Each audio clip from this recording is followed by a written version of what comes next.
ഗോവിന്ദനാമ സങ്കീർത്തനം ഗോവിന്ദ ഗോവിന്ദനാമസങ്കീർത്തനം ഗോവിന്ദ ഗോവിന്ദ. ഹരേ രാമ രാമ രാമ ഹരേ ഹരേ, ഹരേ കൃഷ്ണ കൃഷ്ണ കൃഷ്ണ ഹരേ ഹരേ. ഗോവിന്ദനാമ സങ്കീർത്തനം ഗോവിന്ദ ഗോവിന്ദ. ഇനി അരമണിക്കൂർ പ്രഭാഷണം ആണ്. അതിന് ഭാഗവതത്തിലെ ഏറ്റവും വിശിഷ്ടമായിട്ടുള്ള സ്തുതികളില് ആദ്യ സ്തുതി എന്ന് വേണമെങ്കിൽ വിശേഷിപ്പിക്കാം. ഭാഗവതത്തിന്റെ ഏറ്റവും മർമ്മമാണ് സ്തുതിയും ഉപദേശവും. അങ്ങനെയുള്ള ആ സ്തുതികളിലെ ഏറ്റവും പ്രധാനമായിട്ടുള്ള കുന്തി സ്തുതിയെ അധികരിച്ചുകൊണ്ട് നമുക്ക് പ്രഭാഷണം പറഞ്ഞു തരുന്നത് തൃപ്പൂണിത്തുറയിൽ നിന്നുള്ള സുജാരാജൻ ആണ്. അമ്മയെ എല്ലാ ആചാര്യ മര്യാദകളോടും കൂടി ഈ വേദിയിലേക്ക് സാദരം ക്ഷണിച്ചുകൊള്ളുന്നു.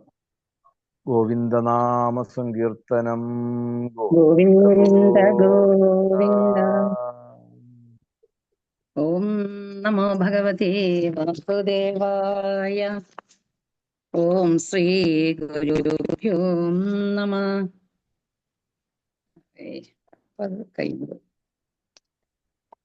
ഓം ശ്രീ സരസ്വതീ നമഃ. ഓം ഗംഗണപതയേ നമഃ. യോന്തപ്രവിശ്യ മമ വാചമിമാം പ്രസുപ്താം സഞ്ജീവയത്യാഖില ശക്തിധര സ്വധാംന അന്യാംശ ഹസ്തചരണശ്രവണത്വഗാദീൻ പ്രാണാൻ നമോ ഭഗവതേ പുരുഷായ തുഭ്യം. എല്ലാ ആചാര്യനും മറ്റെല്ലാ സജ്ജനങ്ങൾക്കും എൻ്റെ വിനീതമായ നമസ്കാരം. ഇന്നിവിടെ എനിക്ക് തന്നിരിക്കുന്ന വിഷയം കുന്തി സ്തുതി. സ്തുതി മാത്രം പറഞ്ഞാൽ മതി എന്നാണ് പറഞ്ഞത്. അത് എനിക്ക് ആവുന്നത് പോലെ ഞാനൊന്ന് പറയാൻ ശ്രമിക്കണു. ഇവിടെ ഇപ്പൊ ആചാര്യൻ പറഞ്ഞതുപോലെ അനേക സ്തുതികൾ ഉണ്ട് ഭാഗവതത്തിൽ. പക്ഷെ അതില് ഏറ്റവും ആദ്യം ഒന്നാമത്തെ സ്തുതിയായി പറയുന്നത് ഈ കുന്തി സ്തുതിയെയാണ്. അപ്പൊ ആ കുന്തി സ്തുതിയെ ഒന്ന് അറിയാവുന്നതുപോലെ ഒന്ന് സ്മരിക്കാം ഞാനിവിടെ. ഇവിടെ ആദ്യമായി തന്നെ ആ കുന്തിദേവി കുറെ നാളുകൾ കൊണ്ട് ഭഗവാനെ ഒന്ന് നമസ്കരിക്കണം എന്ന മോഹത്തോടു കൂടി ഭഗവാൻ ആ ദ്വാരകയിലേക്ക് പോകാൻ യാത്രയായി നിൽക്കുന്ന സമയത്ത് ഇപ്പോഴെങ്കിലും ഒന്ന് നമസ്കരിക്കാൻ സാധിച്ചില്ല വെച്ചാൽ ഇനി എനിക്ക് സാധിക്കില്ല എന്നറിയാമെന്ന ആ കുന്തിദേവി ഭഗവാനെ നമസ്യേ പുരുഷം, അതെ, ആദ്യമേ തന്നെ ഞാനിതാ അങ്ങയെ നമസ്കരിക്കണു എന്ന് പറഞ്ഞുകൊണ്ട് ആ ഭഗവാന്റെ പാദത്തിൽ നമസ്കരിക്കണം. അല്ലെ, പല പ്രാവശ്യം നമസ്കരിക്കാൻ വന്നിട്ടുണ്ട്. പക്ഷെ ആ ഭഗവാന്റെ ആ പുഞ്ചിരിയാകുന്ന മായയിൽപ്പെട്ട് അത് തന്റെ ആങ്ങളയുടെ മകനാണ് എന്നുള്ള ഭാവം അപ്പോൾ അവിടെ വരണു. ഭഗവാനാണെന്നുള്ള ഭാവത്തെ ഭഗവാനോടെ മറച്ചു കൊടുക്കണു. അപ്പോൾ ആ ഭഗവാനെ അങ്ങനെ നമസ്കരിച്ചു.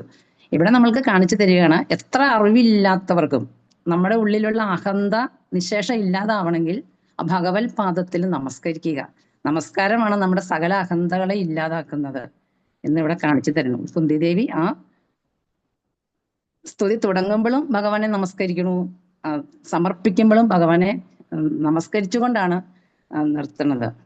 അപ്പൊ ഇവിടെ പറയുകയാണ്, ആ ഭഗവാൻ, ഈ ഭഗവാന്റെ ആ രൂപത്തെ, അല്ലെ, എല്ലാ പ്രകൃതിയിൽ ഉള്ള സകല വസ്തുക്കളിലും സകല ചരാചരങ്ങളിലും നമ്മുടെ ഈ ദേഹത്തിലും കുടികൊള്ളുന്ന ആ ഭഗവാനെ, അല്ലെ, നമ്മൾക്ക് കാണാൻ സാധിക്കണില്ല. മറഞ്ഞിരിക്കുന്ന സർവഭൂതങ്ങളിലും അന്തർയാമിയായിട്ടാണ് ഭഗവാൻ ഇരിക്കുന്നത്. അപ്പോൾ അങ്ങനെയുള്ള ഭഗവാനെ എനിക്ക് കാണാൻ സാധിക്കുന്നില്ല. അപ്പോൾ അങ്ങനെ ആ ഭഗവാനെ ഞാൻ നമസ്കരിക്കണു എന്ന് പറയണു. പിന്നെ കുന്തിദേവി പറയുകയാണ്, ഒരു നടൻ മായാജവനികാച്ഛന്നം അജ്ഞാതോക്ഷജമവ്യയം ഞാൻ ലക്ഷ്യസേ മൂഢദൃശ നടോ നാട്യധരോ യഥ. ഇവിടെ പറയുകയാണ്, ഒരു നടൻ വേഷം കെട്ടി സ്റ്റേജിൽ വരുമ്പോൾ, അല്ലെ, ആ വേദിയിൽ വരുമ്പോൾ ആ നടന്റെ യഥാർത്ഥ രൂപത്തെ നമുക്ക് അറിയാൻ സാധിക്കില്ല. അതുപോലെയാണ് അത്ര ഭഗവാൻ പല പല വേഷങ്ങളിൽ നമ്മുടെ മുന്നിൽ വരുന്നുണ്ടാവും. പക്ഷെ നമ്മൾക്ക് അത് തിരിച്ചറിയാൻ സാധിക്കണില്ല.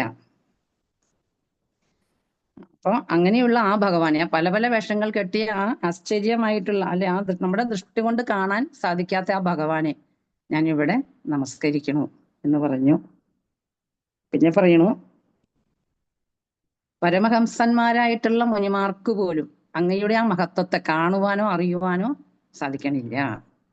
അപ്പോൾ കേവലം ഒരു സ്ത്രീയായ എനിക്ക് എങ്ങനെ അങ്ങയുടെ ആ മഹത്വത്തെ അറിയാൻ സാധിക്കണു?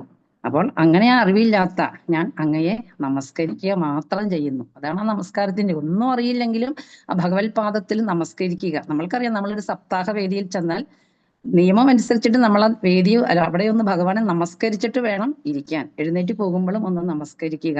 അതൊരു നിയമമാണ്. അത് നമ്മൾക്ക് ഭഗവാന് കൊടുക്കാൻ പറ്റുന്ന ഏറ്റവും വലിയ ഒരു എന്താ പറയാ കൊടുക്കാൻ പറ്റുന്ന ഏറ്റവും നല്ലൊരു കാര്യം അതാണ്. വേറെ എന്ത് കൊടുത്താലും അതിൽ അഹന്ത ഉണ്ടാവും, ചിലപ്പോൾ ഞാനെന്ന ഭാവമൊക്കെ ഉണ്ടാവും.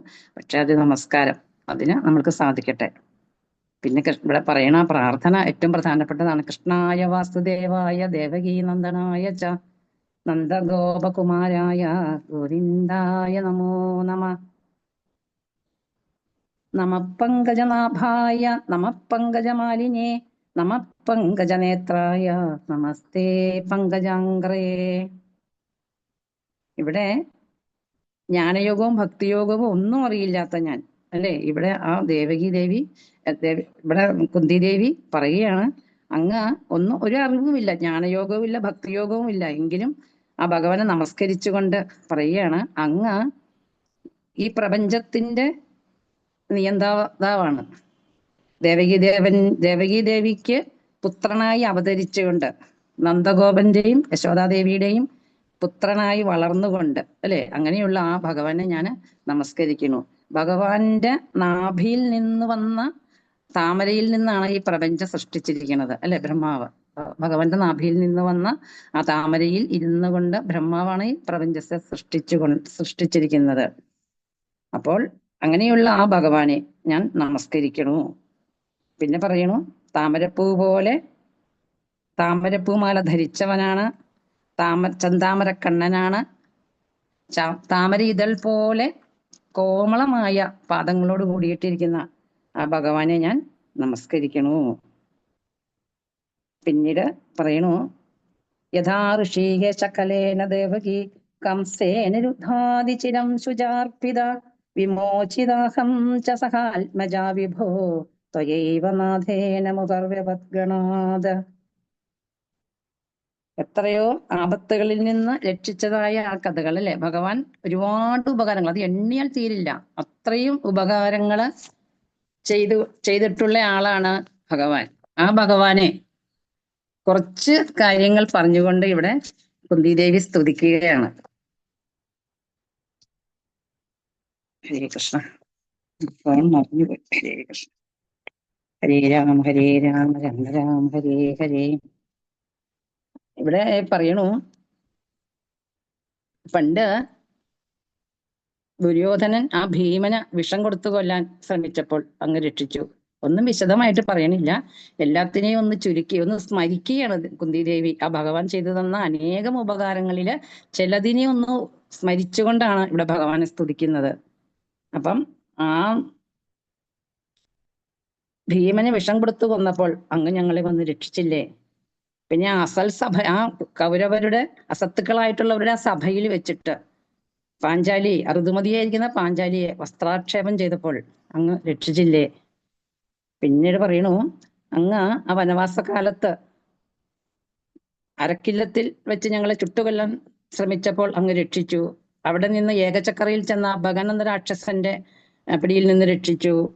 അങ്ങനെ അനേകം മഹാരഥന്മാരായിട്ടുള്ളവരുടെ അസ്ത്രങ്ങളിൽ നിന്നൊക്കെ ഞങ്ങളെ രക്ഷിച്ചു. ദാ ഇപ്പോൾ ആ ഉത്തരാദേവിയുടെ ഗർഭത്തിലുള്ള ആ കുഞ്ഞിനെയും ആ ബ്രഹ്മാസ്ത്രത്തിൽ നിന്ന് ഞങ്ങളെയും അങ്ങ് രക്ഷിച്ചിരിക്കണു എന്നവിടെ പറയണു. അതില് ഈ ഭഗവാൻ കൊടുത്തിട്ടുള്ളതായ അനുഗ്രഹത്തിൽ, അവർക്ക് ചെയ്തതായ ഉപകാരത്തിൽ ചെറിയ ചെറിയ കുറച്ച് കാര്യങ്ങളാണ് ഇവിടെ പറയുന്നുള്ളൂ. ആ അശ്വത്ഥാമാവിന്റെ ബ്രഹ്മാസ്ത്രത്തിൽ നിന്ന് രക്ഷിച്ചതായ ആ കഥയെ ഇവിടെ പറഞ്ഞു. പിന്നീട് പറയുന്നത്, പിന്നെ കുന്തിദേവി ഭഗവാനോട് പറയുകയാണ്, വിപദ സന്തുന ശശ്വൽ തത്ര തത്ര ജഗദ്ഗുരോ ഭവതോ ദർശനം യസ്യാദാ പുനർഭവ ദർശനം. ലോകഗുരുവായിട്ടുള്ള അങ്ങ് എത്ര ആപത്തുകൾ വേണമെങ്കിലും ഞങ്ങൾക്ക് ലോകഗുരുവായിട്ടുള്ള ഈശ്വരനോട് പറയുകയാണ്, ഞങ്ങൾക്ക് എപ്പോഴൊക്കെ ആപത്തുകൾ ഉണ്ടായിട്ടുണ്ടോ അപ്പോഴൊക്കെ ഞങ്ങളുടെ കൂടെ, ഞങ്ങളുടെ ആ ആപത്തുകളിൽ നിന്നൊക്കെ ഞങ്ങളെ രക്ഷിക്കുവാൻ അങ്ങക്ക് സാധിക്കുന്നുണ്ട്. എപ്പോഴൊക്കെ ഉണ്ടായ ആപത്തുകളിലും ഭഗവാൻ അവരെ ചെന്ന് കാണുകയും രക്ഷിക്കുകയും ചെയ്തു എന്ന് പറയുന്നുണ്ട്. അപ്പൊ ആപത്തുകൾ വന്നുകൊള്ളട്ടെ. നമ്മളെപ്പോഴും ആപത്തുകൾ വരുമ്പോഴാണ് ഭഗവാനെ കൂടുതലായിട്ട് ആശ്രയിക്കുന്നത്. അപ്പൊ അങ്ങനെ ആ ഭഗവാനെ ആശ്രയിക്കുമ്പോൾ എപ്പോഴൊക്കെ നമ്മൾക്ക് ആപത്ത് വരുന്നു അപ്പോഴൊക്കെ ഭഗവാനെ ആശ്രയിച്ചിട്ടുണ്ടെങ്കിൽ ഭഗവാൻ നമ്മൾക്ക് ഓരോരോ മാർഗങ്ങൾ കാണിച്ചു തന്ന് നമ്മളെ രക്ഷിക്കും എന്ന് നമുക്കിവിടെ പറഞ്ഞു തരികയാണ്. അങ്ങനെ ഭഗവാനെ ഓർക്കും തോറും അല്ലെ ഭഗവാന്റെ ദർശനം കിട്ടുമ്പോൾ കുന്തി ഇവിടെ പറയുകയാണ്, പിന്നെ ജനി മരണ ദുഃഖങ്ങൾ നമ്മൾക്ക് ഉണ്ടാവില്ല. ജനിക്കുക മരിക്കുക എന്നുള്ള ആ ഒരു ദുഃഖം ഉണ്ടാവുകയില്ല. പിന്നെ ഒരു പുനർജന്മം ഇല്ലാതെ ഇരിക്കുവാൻ അങ്ങയുടെ ദർശനം കൊണ്ട് ഞങ്ങൾക്ക് സാധിക്കും എന്ന് ഇവിടെ പറഞ്ഞു തരികയാണ്. പിന്നെ പറയണു ഭഗവാന് ചിലർ ചോദിക്കും, ഭഗവാന് സമ്പത്തുള്ളവരോട് കുറച്ച് സ്നേഹം കൂടുതലുണ്ടോ, അവരോട് കുറച്ച് സ്നേഹം കൂടുതലുണ്ട്, എന്നോട് ഒരു സ്നേഹമില്ല, അങ്ങനെ ഒരു ഭാവം. പക്ഷെ ഭഗവാൻ അങ്ങനെയൊന്നുമില്ല. ഭഗവാന് എല്ലാവരും ഒരുപോലെയാണ്. പിന്നെ ഇവിടെ പറഞ്ഞു തരികയാണ്, നമ്മൾക്ക് സമ്പത്ത് കൂടുമ്പോൾ അഹങ്കാരം ഉണ്ടാവും അല്ലെ. സമ്പത്തും ആപത്തായിട്ട് വരും. കൃഷ്ണൻ കൂടെ ഇല്ലെങ്കിൽ ഈ സമ്പത്തും നമുക്ക് ആപത്തായിട്ട് വരുമെന്നും, ആപത്തും ഭഗവാൻ കൂടെ ഉണ്ടെങ്കിൽ സമ്പത്തായി തീരുമെന്നും നമുക്കിവിടെ പറഞ്ഞു തരണം. ഭഗവാന്റെ മേന്മയെ ഇവിടെ എടുത്തു കാണിക്കുകയാണ്. ഭഗവാൻ കൂടെ ഉണ്ടെങ്കിൽ ഏത് ആപത്തിലും നമ്മൾക്ക് ഒരു ബുദ്ധിമുട്ടും ഇല്ലാണ്ട് കഴിയാൻ സാധിക്കും. ഭഗവത് സ്മരണ എപ്പോഴും നമ്മുടെ ഉള്ളിൽ ഉണ്ടാവണം. പിന്നീട് പറയുന്നത്, മന്യേ ത്വാം കാലമീശാനം അനാദിനിധനം വിഭും സമം ചരന്തം സർവത്ര ഭൂതാനം യന്മിധക്കലി. ഇവിടെ ഭഗവാൻ ആണ്. ഇവിടെ കാലസ്വരൂപനായിട്ട് ഭഗവാൻ ഉള്ളിൽ പുരുഷനായിട്ടും പുറത്ത് പ്രകൃതിയായിട്ടും അല്ലെ. ഈ പ്രകൃതിക്ക് ശോഭിക്കണമെങ്കിൽ ആ പുരുഷന്റെ തുണ വേണം. അപ്പൊ ആ പുരുഷന് ശോഭിക്കുവാൻ പ്രകൃതിയും വേണം. അപ്പൊ അതിനായിട്ട് ഭഗവാൻ കാലമായിട്ട് ഉള്ളിലും പുരുഷനായിട്ട് ഉള്ളിലും കാലമായിട്ട് പുറത്തും പ്രവർത്തിക്കുന്നു എന്ന് ഇവിടെ പറയുന്നു. അപ്പോൾ ഈ ദുർബലരായിട്ടുള്ള ആളുകളെയൊക്കെ രക്ഷിച്ചിട്ട്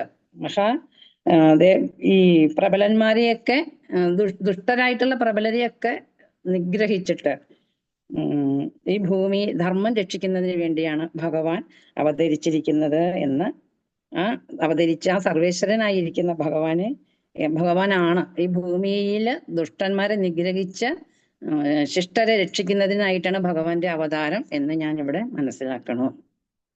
പിന്നെ പറയണു, ഭഗവാന് പറഞ്ഞല്ലോ ഒരാളോടും പ്രിയമോ അപ്രിയമോ ഒന്നുമില്ല. ഭഗവാന്റെ മുമ്പില് എല്ലാവരും ഒരുപോലെയാണ് എന്നും ആ 30-ാമത്തെ ശ്ലോകത്തിൽ പറയണു. പിന്നെ ഭഗവാൻ പറയണത്, ഈ ഭഗവാന് തന്റെ രൂപത്തില് ആ സൗന്ദര്യം നോക്കലോ ഭംഗി നോക്കലോ ഒന്നുമില്ല. എപ്പോഴൊക്കെയാണോ ആപത്ത് വരണത് അതിൽ നിന്ന് രക്ഷിക്കുവാൻ ഏതു മാർഗമാണോ സ്വീകരിക്കേണ്ടത് ആ രൂപത്തെ ഇവിടെ സ്വീകരിക്കണു എന്ന് പറയുന്നു. ഭൂമി താണുപോയപ്പോൾ ഭഗവാൻ വരാഹമായിട്ട് വന്നു അല്ലെ. പിന്നെ വേദങ്ങൾ വീണ്ടെടുക്കുന്നതിന് വേണ്ടി മത്സ്യമായിട്ട് വന്നു. പ്രഹ്ലാദനെ രക്ഷിക്കാനായിട്ട് നരസിംഹമായിട്ട് വന്നു അല്ലെ. എത്രയെത്ര വേഷങ്ങൾ അല്ലെ ഭഗവാൻ ഇവിടെ കെട്ടിയാടി എന്ന് പറയുകയാണ്. അപ്പം മനുഷ്യന് എന്തൊക്കെ ആവശ്യങ്ങളാണോ ഈ സൃഷ്ടിയില് ഭഗവാന് നടത്തേണ്ടത് ആ ഭഗവാന്റെ ആ ലീലകളെയൊക്കെ പല പല രൂപത്തിലായിക്കൊണ്ട് പല പല വേഷത്തിലായിക്കൊണ്ട് ഭഗവാൻ ഇവിടെ തൻ്റെ ആ ഭംഗി ഒന്നും നോക്കാതെ അല്ലെ ഏത് അവതാരം വേണമെങ്കിലും എടുക്കുമെന്ന് ഇവിടെ കാണിച്ചു തരികയാണ്. നമ്മൾക്ക് ഏത് ആപത്ത് വരുമ്പോഴും അതാത് ഭാവത്തിൽ ഭഗവാൻ അല്ലെ. നമ്മൾക്ക് തന്നെ അറിയാം, ചില സമയത്ത് നമ്മൾക്കൊരു ആപത്തൊക്കെ വരുമ്പോൾ നമ്മൾ കാണുകയോ ഒരിക്കലും അറിയുകയോ ചെയ്യാത്ത ചില ആളുകളായിരിക്കും നമുക്ക് സഹായമായിട്ട് വരണേ. അപ്പൊ അങ്ങനെയുള്ള ആളുകളെയൊക്കെ അത് നമ്മൾക്ക് ഭഗവാനായി അയച്ചതാണ്. അവരെ ഭഗവാനായി കണ്ട് നമസ്കരിക്കുവാൻ നമുക്ക് സാധിക്കണം. അല്ലാണ്ട് ഒരു ഭഗവാനും നമ്മുടെ മുന്നിൽ നേരിട്ട് വരികയില്ല. ശംഖചക്ര ഗദാധാരിയായി ഒരു ഭഗവാൻ നമ്മുടെ മുന്നിൽ വന്നാൽ നമ്മൾ ആരും അത് ഭഗവാനാണെന്ന് പറഞ്ഞാൽ സമ്മതിച്ചു കൊടുക്കില്ല. കാരണം ഇതാരോ വേഷം കെട്ടി വന്ന് നമ്മളെ കളിയാക്കുന്നതാണ്, അതായിരിക്കും നമ്മുടേത് അല്ലെ. നമ്മൾക്കറിയാം. അപ്പൊ അങ്ങനെ അല്ല ഭഗവാൻ. ഏത് ആപത്തിലും നമ്മളെ സഹായിക്കാൻ ഏത് ഭാവത്തിൽ വരണു എന്നുള്ളത് നമ്മളാണ് അറിയേണ്ടത്, നമ്മൾ മനസ്സിലാക്കണത്. ഭഗവാൻ പല ഭാവത്തിലും പല രൂപത്തിലും പല വേഷത്തിലും ഒക്കെ നമ്മളുടെ മുന്നിൽ പല പ്രാവശ്യം വന്നിട്ടുണ്ടാവും. പക്ഷെ അത് നമ്മൾ അറിയണില്ല. ആ ഭഗവാന്റെ മഹത്വത്തെ നമ്മൾ അറിയാത്തത് കൊണ്ടാണത്. അപ്പൊ അങ്ങനെ തരുണ ആ സഹായം ചെയ്തവരെ ഭഗവാനായി കണ്ട് നമുക്ക് നമസ്കരിക്കാൻ സാധിച്ചാൽ അത് തന്നെയാണ് പുണ്യം. അതാണ് ഭഗവാൻ. അല്ലാണ്ട് ഒരു ഭഗവാനും നമ്മൾക്ക് നേരിട്ട് വന്ന് നമ്മളെ രക്ഷിക്കും, അങ്ങനെ രക്ഷിക്കുമോ എന്നറിയില്ല. അത് പല ഭാവത്തിലൂടെയാണ് വരണത് എന്ന് ഇവിടെ പറയണു.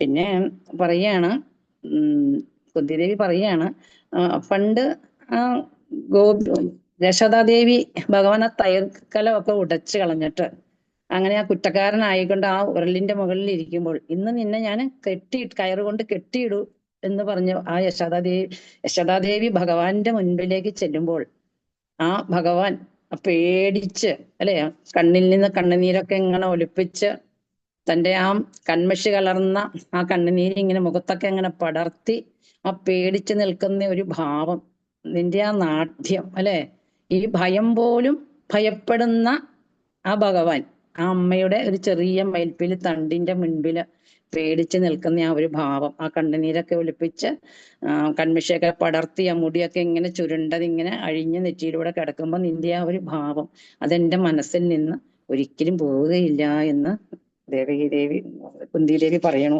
ഗോപ്യാതേത്വൈകൃതാകസിതാമതാവൽ യാതേത് ശാസ്തൃകലലാഞ്ചന സംഭ്രമാക്ഷം വക്രം നിനീയ ഭയഭാവനയാ സ്ഥിതസ്യ സമാം വിമോഹയതി ഭീരവി യദ്വിഭേദി. കണ്ടോ, ആ ഭീരവി യദ്വിഭേദി, ആ ഭയം പോലും ഭയക്കുന്ന ആ അങ്ങയുടെ നാട്യം അതെന്റെ മനസ്സിൽ നിന്ന് പോവുകയില്ല എന്ന് ദേവി പറയണു. അല്ലെ, ഈ ഭൂമിയെ സൃഷ്ടിച്ച് രക്ഷിച്ചു കൊണ്ടുവരുന്ന ഭഗവാന്റെ ഒരു ഭാവം, അല്ലെ. അപ്പൊ അങ്ങനെ അത് പറഞ്ഞു. അതിനുശേഷം പറയുകയാണ്, ഈ ഭഗവാന്റെ അവതാരത്തിന് പല പല എന്തായിരുന്നു ഭഗവാന്റെ അവതാര ഉദ്ദേശം? അത് പലർക്കും പലതായിട്ടാണ് തോന്നുന്നത്. അപ്പൊ ചിലര് പറയുന്നു ആ യുധിഷ്ഠിരന്റെ കീർത്തിയെ വർദ്ധിപ്പിക്കുന്നതിനായിക്കൊണ്ട്, അല്ലെങ്കിൽ പാണ്ഡവരുടെ കീർത്തിയെ രക്ഷിക്കുന്നതിനായിക്കൊണ്ട് അതിനു വേണ്ടിയിട്ട് ഭഗവാൻ കൃഷ്ണനായി അവതരിച്ചു എന്ന്. അങ്ങനെ യാദവ വംശത്തിൽ കൃഷ്ണനായി അവതരിച്ചു. ആ വൃഷ്ണികളുടെയൊക്കെ വംശത്തെ രക്ഷിക്കുന്നതിനായിട്ട് യാദവ വംശത്തിൽ ജനിച്ചു എന്ന് ഇവിടെ ചിലര് പറയണു. എന്നാൽ ചിലര് പറയണ എന്താണ്, ആ ദേവകി ദേവിയുടെ പ്രാർത്ഥന, അല്ല, ദേവകി ദേവിയുടെ പ്രാർത്ഥന മൂലം അവർക്ക് ഭഗവാൻ പുത്രനായി ജനിച്ചു, അല്ലെ, ഭൂമിയുടെ ഭാരം തീർക്കുന്നതിനായിക്കൊണ്ട് വസുദേവരുടെയും ദേവകിയുടെയും പുത്രനായി ഭഗവാൻ ജനിച്ചു എന്ന് ചിലര് പറയണു. ചിലര് പറയണു ഭൂമിയുടെ ഭാരം തീർക്കുന്നതിന് വേണ്ടി ബ്രഹ്മാവിന്റെ പ്രാർത്ഥനയാല് ഭഗവാൻ ജനിച്ചതാണ് എന്ന് ചിലര് പറയണു. ഈ ഭൂമിക്കുണ്ടായ അതിഭാരത്തെ തീർക്കുന്നതിനായിട്ട് ഭഗവാൻ ആ ദുർജനങ്ങളുടെ അതിഭാരം അത് ഇല്ലാതാക്കി ഭൂമിയെ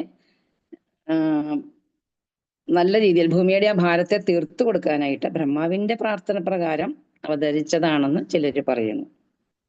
പിന്നെ ചിലര് പറയണു, ഈ സംസാര സാഗരത്തിൽ കിടക്കുന്ന ജീവന്മാരെ, അതായത് നമ്മളെ പോലെയുള്ള ഭക്തജനങ്ങളെ, നമ്മളെ പോലെയുള്ളവരെയൊക്കെ രക്ഷിക്കുന്നതിനായിട്ട് ഭഗവാൻ അവതരിച്ചതാണ് എന്ന് ചിലര് പറയുന്നു.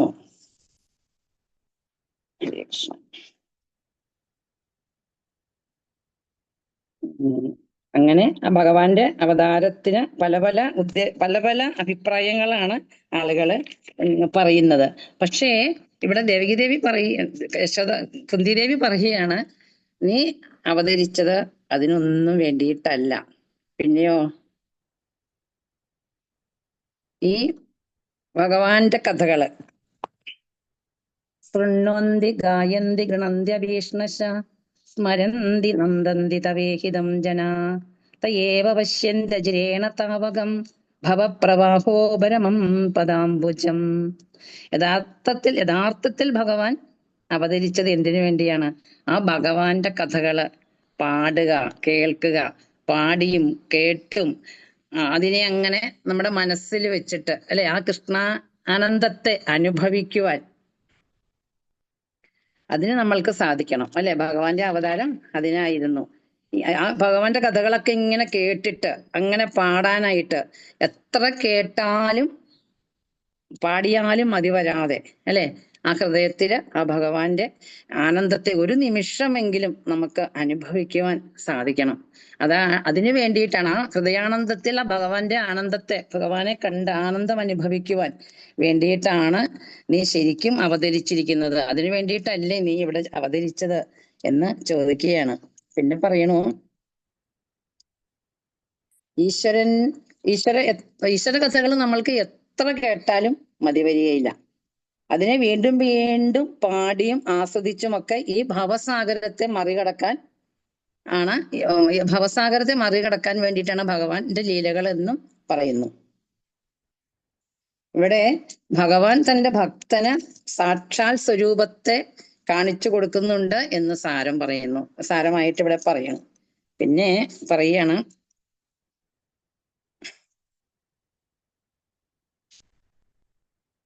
ഈ യോഗേശ്വരനായ ഭഗവാന്റെ പാദത്തിൽ നമ്മൾ നമസ്കരിച്ചുകൊണ്ട് ഇവിടെ പിന്നെ ഭഗവാനോട് കുന്തിദേവി പ്രാർത്ഥിക്കുകയാണ്. അത വിശ്വേശ വിശ്വാത്മൻ വിശ്വമൂർത്തെ സ്വകേഷുമേ സ്നേഹപാശമിമം ചിന്തി ദൃഢം ബന്ധുഷു പാണ്ഡുഷു വൃഷ്ണിഷു. അതായത് ഈ പാണ്ഡവരിൽ നിന്നും വൃഷ്ണികളിൽ നിന്നും ഉള്ള ആ സ്നേഹപാശത്തെ എനിക്ക് മുറിച്ചു തന്നാലും. എപ്പോഴും നമ്മൾക്ക് നമ്മുടെ ബന്ധുക്കളോടുള്ള ആ ഒരു ബന്ധം, അതാണ് നമ്മളുടെ ഈ ദുഃഖത്തിന് കാരണം. അപ്പൊ അവരുമായിട്ടുള്ള സ്നേഹപാശത്തെ ഒന്ന് ഇല്ലാതാക്കി തന്നാലും. എപ്പോഴും ആചാര്യന്മാര് പറഞ്ഞത് കേട്ടിട്ടുണ്ട്, എപ്പോഴും നമ്മുടെ മക്കളോടാവട്ടെ, ഭർത്താവിനോടാവട്ടെ, ബന്ധുക്കളോടാവട്ടെ, അവരോടുള്ള ആ സ്നേഹപാശം, ആ കെട്ട് ഒന്ന് അയച്ചു കെട്ടിവെക്കുക. മുറുക്കി കെട്ടുമ്പോഴാണ് അത് അഴിച്ചു പുറത്തു പോകാൻ ബുദ്ധിമുട്ട് വരിക. അതുകൊണ്ട് ആ സ്നേഹപാശത്തെ ഒന്ന് അഴിച്ചു കെട്ടുക. അതില്ലാതായാൽ നമ്മൾക്ക് പിന്നെ സകലതും ഭഗവാൻ മാത്രമേ ഉള്ളൂ എന്ന് ഉറപ്പിച്ച് ജീവിക്കാൻ നമുക്ക് സാധിക്കും. അപ്പൊ അങ്ങനെയുള്ള ആ സ്നേഹപാശത്തെ അങ്ങ് മുറിച്ചു കളഞ്ഞാലും എന്ന് കുന്തിദേവി ഇവിടെ പ്രാർത്ഥിക്കണു ഭഗവാനോട്. പിന്നെ പറയണു, ഈ നദികളുടെ പതിയായിട്ടാണ് സമുദ്രത്തെ പറയുന്നത്. ആ നദി എത്ര തടസ്സങ്ങൾ വന്നാലും അതിനെയൊക്കെ തട്ടിത്തെറിപ്പിച്ചുകൊണ്ട് ആ സമുദ്രത്തിലേക്ക് എത്തണു. അതായത് പതിയെ പ്രാപിക്കുവാൻ വേണ്ടിയിട്ട് വരുന്ന തടസ്സങ്ങളെ എല്ലാം ഒരു ബുദ്ധിമുട്ടും ഇല്ലാതെ അവര് തട്ടി തകർത്തുകൊണ്ട് പോകുന്നു. അതുപോലെ എല്ലാം എന്ത് പ്രതിസന്ധി ഉണ്ടായാലും ആ നദി ഗംഗയിൽ എത്തുന്നത് പോലെ, ഗംഗാനദി സമുദ്രത്തിൽ എത്തുന്നത് പോലെ എന്റെയും ആ പരമമായ പ്രേമം നിന്നിലെത്താനായിട്ട് സഹായിക്കണം. നിന്നിൽ മാത്രമായിരിക്കണം. നിന്നിലെത്താനുള്ള വെമ്പല്, അതിന് എനിക്ക് സാധിക്കണം. അതിന് നിന്റെ അനുഗ്രഹം ഉണ്ടാവണം എന്ന് കുന്തിദേവി പ്രാർത്ഥിക്കുന്നു. പിന്നെ പറയണാണ്, ശ്രീകൃഷ്ണ കൃഷ്ണ സഹകൃഷ്ണ ഋഷഭാവനിദ്ര രാജന്യ വംശജനാനനവർഗവീര്യ ഗോവിന്ദ ഗോദ്വിജ സുരാർത്തി ഹരാവതാര യോഗേശ്വരാഖില ഗുരോ ഭഗവൻ നമസ്തേ. യോഗേശ്വരനായിട്ടുള്ള ഭഗവാനോട് പ്രാർത്ഥിക്കുകയാണ്. ഈ വൃഷ്ണികളുടെ സംഘത്തിൽ വെച്ച് നീ ശ്രേഷ്ഠനാണ്. പിന്നെ അർജുനന്റെ പ്രാണപ്രിയനാണ് നീ. ഈ ഭൂമിയെ ദ്രോഹിക്കുന്ന രാജാക്കന്മാരെയൊക്കെ ദഹിപ്പിക്കുന്ന അഗ്നിസ്വരൂപനുമാണ് അങ്ങ്. അപ്പൊ അങ്ങനെയൊക്കെ പിന്നീട് പറയുന്നു, ഗോവിന്ദ, അങ്ങ് പശുക്കൾ, ബ്രാഹ്മണര്, ദേവന്മാര് ഇവരുടെയൊക്കെ സങ്കടത്തെ നശിപ്പിക്കുന്നതിനായിട്ട് അപ്പോൾ നീ അവതരിക്കുന്നു. അങ്ങനെയുള്ള യോഗേശ്വര കൃഷ്ണ, നീ എല്ലാവരുടെയും ഗുരുവായിരിക്കുന്ന ആ ഭഗവാനെ ഞാനിതാ നമസ്കരിക്കണു. അപ്പോൾ ഈ കുന്തിദേവി ഇവിടെ പറയുകയാണ്, ഈ എത്ര നീന്തിയാലും മറുകര കാണാൻ സാധിക്കാത്ത ആ ഭവസാഗരത്തില് ഒരു തരത്തിലുമുള്ള ദുഃഖത്തെ നമ്മൾ അറിയാതെ ആ ഭഗവാന്റെ പാതാരവിന്ദത്തിൽ ചേരുക. ഭഗവാന്റെ പാതാരവിന്ദത്തിലേക്ക് ചേരണം നമ്മൾ. യാതൊരു ദുഃഖവും അപ്പം നമുക്ക് അറിയാൻ സാധിക്കുകയില്ല എന്ന് പറയണു. ഈ ഈശ്വരലീലകളൊക്കെ അങ്ങനെ കേട്ടും പാടിയും ആ ഭവസാഗരത്തെ മറികടക്കുവാൻ ഭഗവാന്റെ അവതാര ലീലകളെയൊക്കെ ഭഗവാന്റെ അവതാര ലീലകളൊക്കെ അതിനാണ് എന്നും ഇവിടെ പറയണു. ഭഗവാന്റെ പാദത്തിൽ നമസ്കരിച്ചുകൊണ്ട് ആ അമ്മ വീണ്ടും അങ്ങനെ ഭഗവാനെ കുറെ സ്തുതികളൊക്കെ പാടി കുന്തിദേവി സ്തുതിച്ചു. അങ്ങനെ ഭഗവാന്റെ പാദത്തിൽ നമസ്കരിച്ചു. അപ്പൊ ഭഗവാൻ വിചാരിച്ചു, ഈ അമ്മയ്ക്ക് ഇതിന് പകരം ഒരു സമ്മാനം കൊടുക്കണ്ടേ. അതിനായിക്കൊണ്ട് ആ ഭഗവാൻ ആ കുന്തിദേവിയെ നോക്കി പുഞ്ചിരിച്ചു എന്നാണ് പറയുന്നത്. അങ്ങനെ ആ പുഞ്ചിരി സമ്മാനമായി കുന്തിദേവിക്ക് കൊടുത്തു. അങ്ങനെ കുന്തിദേവിയുടെ കുറെ കാലത്തെ ആഗ്രഹമായിരുന്നു ഭഗവാനെ ഒന്ന് നമസ്കരിക്കുക. ഭഗവാൻ സ്വന്തം ആങ്ങളയുടെ മകനാണ് എന്ന ഭാവത്തെ കളഞ്ഞ് ഇത് ഭഗവാൻ തന്നെയാണ് എന്ന് ഉറപ്പുള്ളത് കൊണ്ട് ആ കൃഷ്ണനെ ഒന്ന് നമസ്കരിക്കാൻ കുറെ കാലം കൊണ്ട് ആ അമ്മ ആഗ്രഹിച്ചു. അങ്ങനെ ആ അമ്മയുടെ ആഗ്രഹത്തെ ഭഗവാൻ അവിടെ സാധിച്ചു കൊടുത്തു. അപ്പൊ നമ്മളും എത്ര ആഗ്രഹിക്കുന്നുവോ അതനുസരിച്ചിട്ടാ ഭഗവാൻ നമുക്ക് അനുഗ്രഹങ്ങൾ തരിക. നമ്മൾ ആഗ്രഹിച്ചാൽ, ഇവിടെ ആചാര്യന്മാർ പല പ്രാവശ്യം പറഞ്ഞ് ഞാൻ കേട്ടിട്ടുണ്ട്, ഈ ജന്മത്തിൽ ആഗ്രഹിക്കുന്ന കാര്യങ്ങൾ ഈ ജന്മത്തിൽ സാധിച്ചില്ല എങ്കിൽ വരുന്ന ജന്മങ്ങളിൽ ഭഗവാൻ അത് സാധിച്ചു തരും എന്ന് നമുക്ക് ഉറപ്പായിട്ടുള്ള അനേകം കഥകൾ ഭാഗവതത്തിൽ നമ്മൾ കാണുന്നുണ്ട്. അപ്പോൾ നമ്മളുടെയും ആ പ്രാർത്ഥന അല്ലെ ഭഗവാൻ കേൾക്കും എന്നിവിടെ കാണിച്ചു തരികയാണ് നമ്മൾക്ക്. അപ്പൊ അങ്ങനെ കുന്തിദേവിക്ക് ഭഗവാനെ നമസ്കരിച്ചു. അപ്പൊ ഇവിടെ നമുക്കും ഈ ഒരു ഭാഗവത ഉപാസനയിൽ കൂടി ആ വാസുദേവന്റെ, ആ ഗുരുവായൂരപ്പന്റെ പുഞ്ചിരി നേടുവാൻ സാധിക്കട്ടെ എന്ന് പറഞ്ഞുകൊണ്ട് അല്ലെ എല്ലാവർക്കും ആ ഭഗവാന്റെ അനുഗ്രഹം ഉണ്ടാവട്ടെ. അല്ലെ, ഭാഗവത ഉപാസനയുടെ ഉദ്ദേശം തന്നെ നമ്മൾക്കൊക്കെ ഭഗവാനിൽ കുറച്ചെങ്കിലും ഒരു ഭക്തി ഉണ്ടാവുക. അപ്പൊ കുന്തിദേവിയുടെ ആ ഭക്തി എങ്ങനെയാണെന്ന് എനിക്കറിയില്ല കേട്ടോ, അത്ര കറക്റ്റായിട്ടൊന്നും പറഞ്ഞതിനെയൊക്കെ ആ ഗുരുക്കന്മാരുടെയും ഭഗവാന്റെയും പൂർണ്ണത്രയീശന്റെയും പാദത്തിലൊക്കെ വെച്ച് സമർപ്പിക്കണം. ഈ അറിയാവുന്നതുപോലെയൊക്കെ പറഞ്ഞതിനെയൊക്കെ ശ്രവിച്ച നിങ്ങൾക്ക് ഓരോരുത്തർക്കും എൻ്റെ നമസ്കാരം, അല്ലെ നമസ്കരിക്കുക. ഭഗവാൻ പറഞ്ഞതുപോലെ ആ ആചാര്യന്റെ പാദത്തിൽ നമ്മൾ പാദ നമസ്കാരം ചെയ്യണു. നിങ്ങളുടെ ഓരോരുത്തരുടെയും പാദങ്ങളിൽ നമസ്കരിച്ചുകൊണ്ട് എൻ്റെ ഈ വാക്കുകൾ ഇവിടെ നിർത്തണം. ശ്രീ ഗുരുവായൂരപ്പ ശരണം. സർവത്ര ഗോവിന്ദ നാമ സങ്കീർത്തനം. ഗോവിന്ദ ഗോവിന്ദ. ഗോവിന്ദ. ഹരേ രാമ ഹരേ രാമ രാമ രാമ രാമ ഹരേ രാമ ഹരേ, ഹരേ ഹരേ, ഹരേ ഹരേ കൃഷ്ണ ഹരേ കൃഷ്ണ ഹരേ കൃഷ്ണ, കൃഷ്ണ, കൃഷ്ണ ഹരേ കൃഷ്ണ ഹരേ ഹരേ. ഹരേ. ഗോവിന്ദ നാമ സങ്കീർത്തനം. ഗോവിന്ദ ഗോവിന്ദ. ഇവിടെ നമ്മൾ നിർത്തിയിട്ട് ഇനി വീണ്ടും 9:15 പാരായണം ആരംഭിക്കും. എന്തായാലും കുന്തി ദേവിയുടെ സ്തുതി വളരെ മനോഹരം. എത്ര സഗുണ ഉപാസനയിലൂടെ പോകേണ്ട ശരീരം സ്വീകരിച്ചിട്ടുള്ള നമ്മളൊക്കെ ഉള്ളിൽ ഈ യഥാർത്ഥമായിട്ടുള്ള നിർഗുണ സ്വഭാവമുള്ള ഭഗവാനെ സ്മരിച്ചുകൊണ്ട് എങ്ങനെ ജീവിക്കാൻ സാധിക്കും? ഇതാണ് കുന്തിദേവി പഠിപ്പിക്കുന്നത്. ശരി വെച്ചാൽ സഗുണമായിട്ടുള്ള അവസ്ഥയിൽ ഇരുന്നുകൊണ്ട് നിർഗുണമായിട്ടുള്ള ഭഗവാനെ സ്തുതിക്കുക. എന്നാൽ തിരിച്ചിനിയിപ്പോ അടുത്ത അങ്ങനെയല്ല, ഭീഷ്മർ അങ്ങനെയല്ല. നിർഗുണമായിട്ടുള്ള അവസ്ഥയിൽ ഇരിക്കുന്ന ഭീഷ്മര് അല്ലെ, ഇപ്പൊ എല്ലാം വിട്ട് ശരിശിയെ കിടക്കുന്ന ഭീഷ്മര് എങ്ങനെയാണ് പാർത്ഥസാരഥിയായിട്ട് കാണാൻ ശ്രമിക്കുന്നത്. നമ്മൾ കാണുന്ന ഈ നാടക വേഷത്തിലൂടെ കണ്ടാൽ മതി ഭഗവാനെ എങ്ങനെയാണ്. അപ്പം കുന്തിദേവിയുടെ സ്തുതിയിലെ ഏറ്റവും ഒരു മർമ്മം എന്ന് പറഞ്ഞാൽ ഇത്രയേ ഉള്ളൂ. നമ്മളൊക്കെ ജീവിക്കുമ്പോ എന്താണ് ഉള്ളില് അല്ലെ ഈ നിർഗുണ സ്വഭാവമുള്ള ഭഗവാനെ കണ്ടുകൊണ്ട് നമുക്ക് ജീവിക്കാൻ സാധിക്കണം. ഉള്ളിൽ എപ്പോഴും നമ്മൾ അതിനെ ഉറപ്പിക്കണം. അത് ഉറപ്പിച്ചുകൊണ്ട് പുറമെ എങ്ങനെയായാലും വിരോധമില്ല. ഏത് അവസ്ഥയിൽ പോയി കഴിഞ്ഞാലും ഈ ഉള്ളിലുള്ള ആ ഒരു ഉറപ്പ് നമ്മളിൽ നിന്ന് നഷ്ടപ്പെടരുത് എന്ന് പറയും. എന്തായാലും നമുക്കിനി കീർത്തനത്തിന്റെ സമയമാണ്. അപ്പൊ കീർത്തനങ്ങളൊക്കെ ചൊല്ലാം. അതിനുശേഷം ഉച്ചയ്ക്ക് 12:30 നിർത്തുമ്പോൾ പതിവ് പോലെ നമുക്ക് നാരായണീയം നിങ്ങൾക്ക് താല്പര്യം ഉണ്ടെങ്കിൽ വായിക്കാം.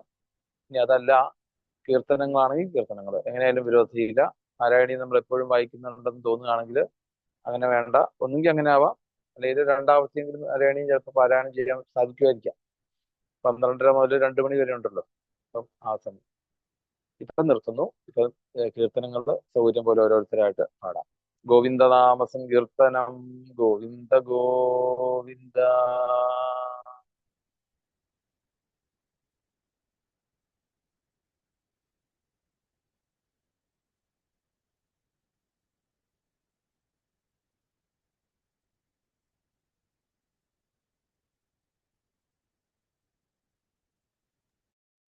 ഹരേ കൃഷ്ണ.